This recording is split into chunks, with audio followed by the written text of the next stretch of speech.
இந்த வீடியோவை வழங்குவோர் கசக்கி கட்டு your laundry service washing and ironing cotton saree starching stain removal and dyeing and B-Roll Studios Private Limited. Hello வைத்தியன் YouTube நேயர்கள் அனைவருக்கும் வணக்கம். நம்ம இன்னைக்கு பார்க்க போகிறது உடலுக்கு நலம் தரும் சிறு தானியங்களை பற்றி தான்.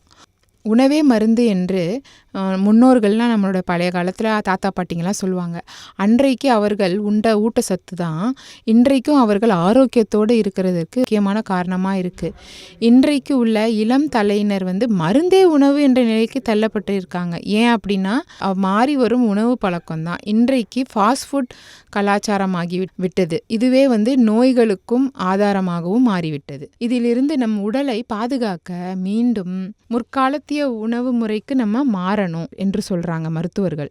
தானியங்கள் உடலுக்கு தேவையான ஊட்டச்சத்தினை அளிக்குது. அரிசி, கோதுமை, பார்லி, வரகு, கம்பு, சோளம், சாமை போன்ற தானியங்களை சமைத்து சாப்பிட்றதுனால உடல்ல உள்ள நோய் எதிர்ப்பு சக்தியை அது அதிகரிக்க செய்யுது. அதே மாதிரி கொழுப்பு சத்தையும் குறைச்சி உடல் பருமன் ஏற்படாத அளவு அது பார்த்துக்குது. சிறுதானியங்கள்ல என்னென்னு சாப்பிட்டா நல்லதுன்னு பார்ப்போம். கம்பு, சோளம், வரகு, சாமை, கேழ்வரகு போன்றவை சிறுதானியங்கள்.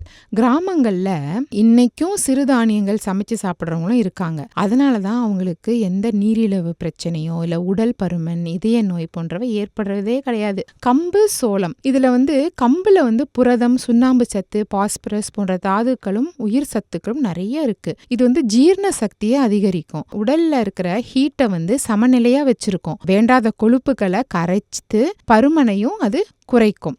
இது தாய்மார்களுக்கு பால் உற்பத்தியை பெருக்கும். உடல் வலிமையையும் அது அதிகமாக்கும். சோளத்துல என்ன இருக்குன்னு பார்த்தோம்னா புரதம், இரும்பு, கால்சியம் சத்துக்கள் அடங்கி இருக்கு. சோள உணவுகள் உடலுக்கு உறுதி அளிக்கக்கூடியது. உடல் பருமனையும் அது குறைக்கும். வயிற்று புண்ணை ஆற்றும். வாய் நாற்றத்தையும் அது போக்கும். மூல நோயாளிகள் சோள உணவு சாப்பிடக்கூடாது. ஏன்னா அதாவது அவங்களுக்கு ஒத்துக்காது. வரகு, ராகி இது ரெண்டுல வரகில புரோட்டீன்ஸ், இரும்பு சத்து மற்றும் சுண்ணாம்பு சத்து இருக்கு. இது உடல் எடையை குறைக்கக்கூடியது. மாதவிடாய் கோளாறு கொண்ட பெண்களுக்கு வரகு சமைத்து சாப்பிடுவது ரொம்ப நல்லது. தானியங்கள்ல அதிக சத்து மிக்கது கேழ்வரகுன்னு சொல்லுவாங்க. அததான் ராகின்று அழைப்பாங்க. இதுல புரதம், தாது உப்பு, சுண்ணாம்பு சத்து, இரும்பு சத்து மற்றும் உயிர் சத்துக்கள் இருக்கு. இது உடல் உஷ்ணத்தை சமநிலையாக்கி உடலுக்கு வலிமையும் அளிக்கும். நீரிழிவு நோயாளிகள் கூட கேழ்வரகால் செய்த பண்டங்களை நம்ம சாப்பிடலாம்.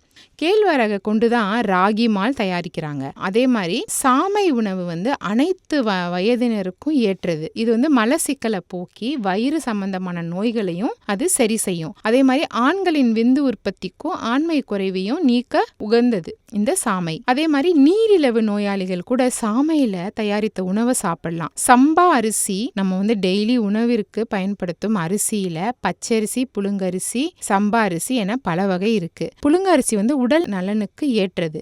மலச்சிக்கல் ஏற்படாது. பச்சரிசி எளிதில் ஜீரணமாகாது. கொழுப்பு சத்தை அதிகமாக்கும். இதனால உடல் பருமனாகும். வயிற்று தொடர்பான நோய் உள்ளவங்க பச்சரிசியை தவிர்த்திடணும். ஏன்னா உடல் இளைத்தவங்க பச்சரிசியை சாப்பிடலாம். அதே மாதிரி சம்பா வகையில ஜீரக சம்பா அரிசி ஆரம்ப நிலை வாத நோய்களை போக்குறதுக்கு உதவியா இருக்கு. பசியை ஊக்குவிக்கும். ஈர்க்கு சம்பா அரிசி சாப்பிட ருசியா இருக்கும். ஆனால் பித்தம் கூடும். குண்டு சம்பா, மிளகு சம்பா, மல்லிகை சம்பா, மணி சம்பா, கோரை சம்பா, கடை சம்பா, குறுஞ்சம்பா போன்றவை மருத்துவ குணம் நிறைந்துள்ளது. கோதுமை, பார்லி அரிசியை விட கோதுமையில அதிகமான சத்துக்கள் உள்ளது.